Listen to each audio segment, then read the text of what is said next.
많은 사람들이 그런데 갈릴리로 가야 되는데 엠마오로 가고 또 자기 삶의 터전으로 가는 사람들이 너무 많아요. 지금도 마찬가지. 예수 그리스도께로 가야 되는데 세상으로만 자꾸만 가요. 부활의 예수 그리스도를 만나지 못하면 우리는 아무것도 아니에요. 오늘 이번에 찬양 때 이 갈릴리로 가요라고 하는 이 찬양이 얼마나 신나는데, 불러라. 난 그냥 듣는다고. 몸이 반응을 안 해. 왜? 몸이 반응을 해. 얼마나 신나는데 왜 찬양을 못하고 왜 안 움직여요? 많은 그리스도인들이 참석은 해요. 그런데 동참을 못해요. 하나님 앞에 예배는 드리긴 드리는데 그 드리는 모습은 보는 모습이고 참관하는 모습이고 참석하는 모습의 끝이. 예배 가운데에 우리가 온전히 찬양을 하고 예배에 우리가 온전히 동참해야 되는데 우리는 늘 조금 떨어졌어요. 늘 구경꾼의 모습으로 그래, 찬양 잘한다, 설교하고 듣는다. 우리의 예배는 참석하는 데 의미가 있는 게 아니에요. 우리가 예수 믿는 것은 그냥 가는 게 전부가 아니에요. 동참하지 못하고 동행하지 못하면 아무것도 아니에요. 그리스도인들의 삶의 모습은요, 모습이 아니에요. 모양이 아니에요. 그 안에 함께하는 능력이고 힘이에요. 오늘 빌립보서 2장의 이 말씀은 제가 설교를 하면 제 성경에 지금 표시되어 있는 것만 10번을 했어요. 제 지금 가지고 있는 성경에만, 이전 성경에도 또 기록되어 있을 거예요. 그런데 제가 지금 이 가지고 있는 성경에만 이 본문 가지고 설교를 10번을 했어요. 얼마나 많이 한 본문인지 모르겠어요. 우리가 너무너무 잘 아는 모습입니다. 부활의 예수 그리스도에 관한 사실이고 사건인데 이것을 우리는 늘 그냥 구경꾼의 모습으로 보고 구경꾼의 모습으로 옆에 그냥 가만히 있는 것이 전부입니다. 오늘 성경 말씀은 우리들에게 이렇게 말씀합니다. 너희 안에 이 마음을 품으라고 그리스도 예수의 마음이라고 말씀합니다. 예수님의 마음이 바로 우리가 품어야 될 마음입니다. 그 마음은 어떤 마음이냐? 성경은 우리들에게 여러 가지 것으로 말씀해 주고 있습니다. 자, 예수님 그러면 여러분 딱 생각나는 단어가 뭐가 있나요? 예수님 그러면 생각나는 단어가 뭐가 있어요? 네? 뭐라고요? 안 들려. 예수님 그러면 생각나는 단어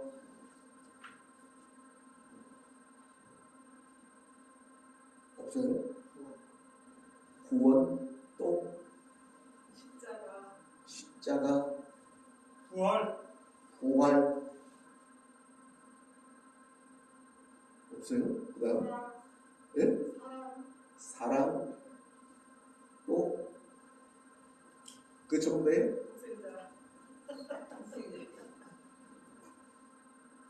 예수님 그러면 우리가 제일 먼저 생각할 수 있는 게 십자가고 그것은 사랑이라고 말할 수 있어요. 오늘 본문 속에서도 우리가 생각해 볼 수 있는 예수님에 관한 단어는 두 가지를 볼 수 있어요. 하나는 겸손, 또 하나는 순종. 오늘 사도 바울이 빌립보 감옥 속에서 너희는 이 마음을 품으라고 예수 그리스도의 마음이라고 말씀한 것은 어떤 마음이냐? 곧 그는 근본 하나님의 본체시나 하나님과 동등됨을 취할 것으로 여기지 아니하시고 오히려 자기를 비워서 형체를 가지사 사람들과 같이 되셨고 사람의 모양으로 나타나서 자기를 낮추시고 죽기까지 복종하셨으니 곧 십자가에 죽으심이라고 말씀합니다. 이 예수 그리스도의 겸손과 순종의 모습, 이 마음을 우리들에게 품으라고 이렇게 말씀합니다. 예수님은 하나님과 동등됨을 취할 것을 또한 버리셨고 종의 형체를 가진 곧 사람으로 이 땅에 오셨고 죽기까지 하나님 앞에 복종하셨다고 말씀합니다. 그래서 제가 성경을 막 찾아봤어요. 복종이 맞나 순종이 맞나 해서 막 찾아봤더니 우리 개역 개정에는 복종이라고 되어져 있고 개역 성경에는 순종이라고 되어 있고 북한 성경에 보니까 거기도 순종이라고 그렇게 되어져 있어요. 예수 그리스도의 우리가 품어야 될 마음은 바로 겸손과 순종의 마음이라고 우리는 기억해야 합니다. 사도행전 7장에 보면 아주 하나님의 사랑을 많이 받은 스데반이라고 하는 집사님이 한 분 나옵니다. 우리가 너무너무 잘 아는 말씀이죠. 스데반이 복음을 전하고 나서 사람들의 마음이 찔리니까 스데반을 가만 내버리고 야 저는 죽여 돌로 죽이는 모습이 사도행전 7장 이후에 기록되어져 있습니다. 자, 그리고 스데반은 순교를 당합니다. 만약에 돌로 매맞아 죽은 스데반, 만약에 순종이라고 하는 이 단어가 그저 어떤 외적인 행동이었다고 한다면 스데반의 순교, 스데반의 죽음은 어쩌면 허무하다라고 말할 수 있습니다. 순종이라고 하는 이 말은 무엇을 했느냐라고 하는 의미가 아닙니다. 만약에 무엇을 했느냐라고 하는 의미 속에서의 스데반의 순교는 아무 의미가 없어요. 스데반이 한 게 뭐 있어요? 그냥 맞아 죽는 게 전부예요. 그러나 순종은 어떻게 복음에 사용되어졌느냐라고 하는 의미가 있어야 합니다. 어떻게 복음을 위해서 사용되어졌느냐, 이게 순종입니다. 많은 사람들이 무엇을 했느냐 안 했느냐를 이야기하지만 그것은 순종이라고 하는 단어의 진정한 의미가 아닙니다. 내가 죽는 것, 내가 매맞는 것, 내가 고난당하는 것, 왜? 라고 하는 이유가 있어야 복음을 온전히 증거하다가 예수 그리스도를 전하다가 당한 순교고 고난이고 고통이고 또한 문제여야 그게 순종이지. 많은 사람들이 순종을 잘못 오해하고 있습니다. 여러분 보세요. 스데반이 죽은 이후에 나타난 모습은 놀라운 하나님의 능력으로 나타나고 있습니다. 스데반이 죽은 이후에 사람들이 이제 여기저기로 흩어지고 맙니다. 흩어져서 한 것이 있는데 그들은 가서 여기저기서 복음을 전하고 말하기를 시작을 했다는 사실입니다. 자, 그렇다면 스데반의 순교가 성공일까요? 실패일까요? 스데반의 순교는 온전한 하나님의 능력의 역사 속에서 성공이라고 말할 수 있습니다. 아이고, 세상 말로 보면 개죽음 당해서 천만에 개죽음 당한 게 아니에요. 스데반의 순교를 통해서 놀라운 복음의 확장의 역사가 나타나기를 시작했다는 사실입니다. 그 복음이 지금 우리나라에도 아니 여기에도 선포되어지고 증거되어졌다는 사실입니다. 순종은 물론 쉽지는 않습니다. 왜냐하면 순종에는 자신의 죽음이 동반되어져야 하기 때문에 그렇습니다. 내가 죽어야 사는 역설의 진리를 믿는 사람들이 바로 우리 그리스도인들입니다. 저나 여러분들 죽어야 사는 겁니다. 아니 죽으면 죽은 거지 뭐 또 살아? 아니요. 죽어야 사는 거예요. 스데반이 순교당함을 통해서 예수 그리스도의 복음이 여기저기로 전파되어질 수 있었고 여기까지 오게 되어집니다. 바로 내가 복음이 온전히 증거되어지는 겁니다. 그 모습의 본이 바로 예수 그리스도십니다. 요한복음을 보면 예수님은 자신을 가리켜서 나는 선한 목자라고 계속해서 2번씩이나 반복해서 말씀합니다. 나는 선한 목자라, 나는 선한 목자라. 그리고 우리를 향해서는 양으로 우리를 비유하고 있습니다. 이 양이란 짐승은 우리가 잘 아는 대로 단점이 상당히 많습니다. 뭐 잘 아는 대로 시력이 별로 좋지 않다 그래요. 그래서 이 양은 웅덩이에 혹은 다른 그런 함정 같은 데에 곧잘 빠져버리고 간다는 거예요. 근데 또 양의 단점 가운데 하나가 뭐냐 하면 숏다리예요. 다리가 좀 짧아요. 그래가지고 잘 넘어져요. 또 한 가지 이 양은 특별한 공격적인 무기가 별로 없어요. 자기를 방어할 만한 그것이 바로 양의 모습입니다. 시력도 안 좋죠. 다리도 짧죠. 잘 넘어지죠. 그것이 바로 양의 모습이라 말할 수 있습니다. 그런데 성경은 우리들에게 이사야 53장에 이렇게 말씀합니다.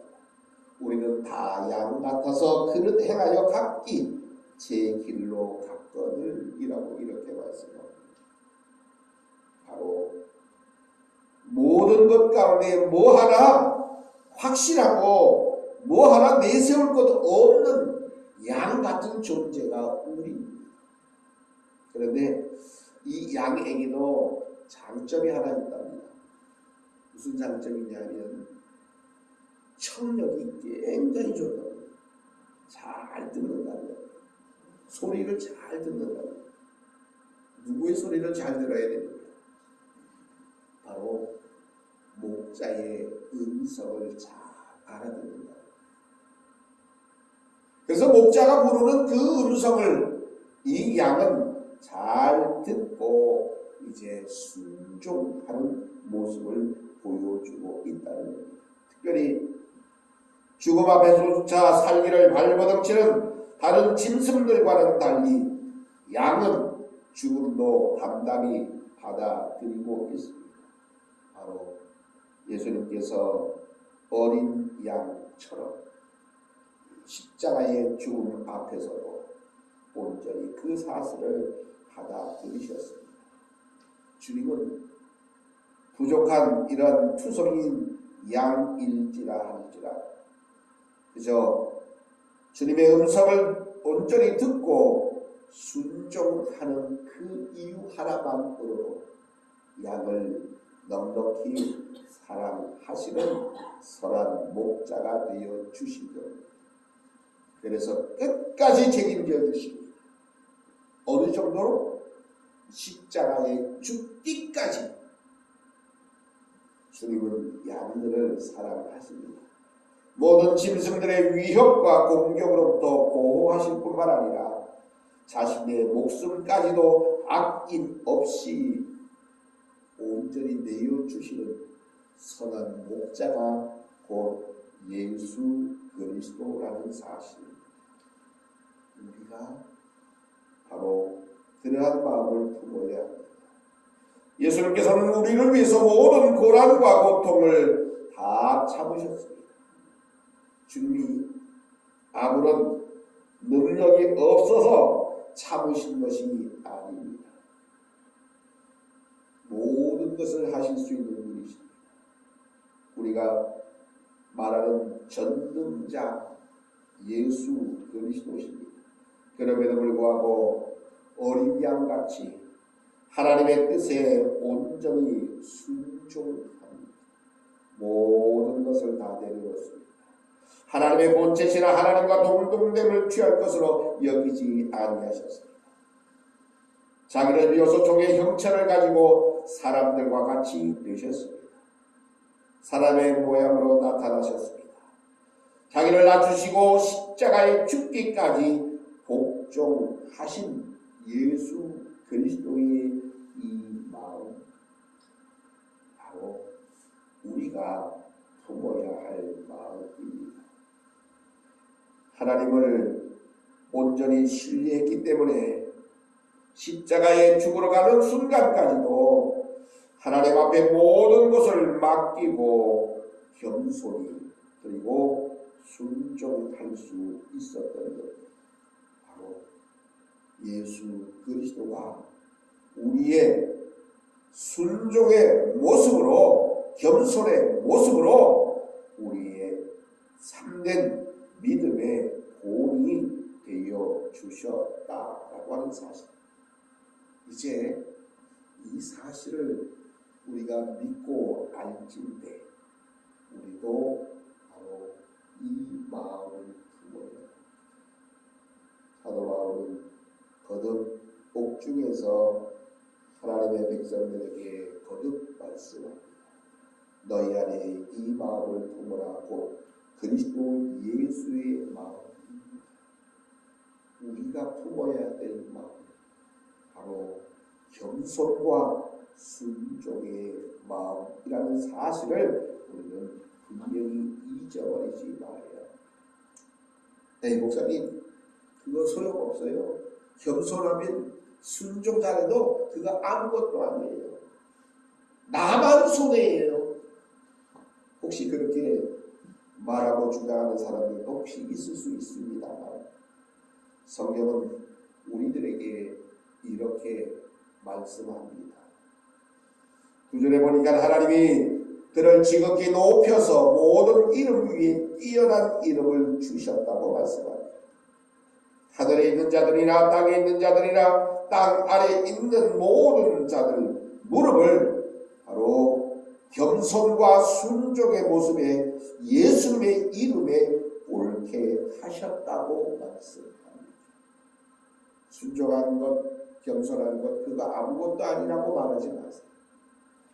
하나님이 높여주십니다. 모든 이름 위에 뛰어난 이름 예수 그리스도를 주셨습니다. 그래서 하늘에 있는 자들이나 땅에 있는 자들이나 땅 아래에 있는 모든 자들로 하여금 예수의 이름에 무릎을 꿇게 하셨습니다. 그런데 거기서 끝나지 않습니다. 11절 말씀을 함께 공독합니다. 시작. 모든 입으로 예수 그리스도를 주라 시인하여 하나님 아버지께 영광을 돌리게 하셨느니라. 예수님의 이름 앞에 무릎을 꿇는 것으로 끝나지 않았습니다. 모든 입을 통해서 예수 그리스도를 주로 시인하게 하셨다는 것. 예수 그리스도가 모든 사람의 주인 되어지는 겁니다. 겸손과 순종이 십자가의 죽으심으로 끝난 것이 아닙니다. 바로 부활하게 하셨고 더 나아가서 모든 사람들로 하여금 예수님의 이름 앞에 무릎을 꿇게 하셨고 모든 사람들의 입을 통해서 예수 그리스도를 주라 시인하여 아버지 하나님께 영광을 돌리게 하셨음을 성령이 우리들에게 말씀해 주고 있습니다. 돌아오기는 이러한 주님의 마음, 바로 우리의 마음이옵니다. 내가 품어야 될 마음은 바로 순종과 겸손의 마음, 이 마음은 그냥 끝없이 저기 나락으로 떨어지는 마음이 아닙니다. 떨어지는 모습이 아닙니다. 오히려 하나님께서 가장 높여주시는 이름이고 가장 크게 역사하시는 이름이고 모든 사람들로 하여금 무릎을 꿇게 하시는 예수 그리스도의 이름이라는 사실을 우리가 다시 한번 분명히 기억하시고 매일매일의 삶의 모습 속에서 우리의 믿음의 본 되어주신 예수 그리스도의 마음을 품고 살아가는 우리 모두가 되시기를 간절히 바랍니다. 이런 면에서 볼 때에 우리 그리스도인들은 대단히 큰 특권을 가지고 있습니다. 그 특권이 뭐냐? 어떤 특권이냐면 바로 순종의 특권, 겸손의 특권. 예수 그리스도가 순종하시고 겸손의 모습 속에서 모든 일들을 따라 순종했을 때에 거기에는 놀라운 하나님의 역사가 나타났다는 사실입니다.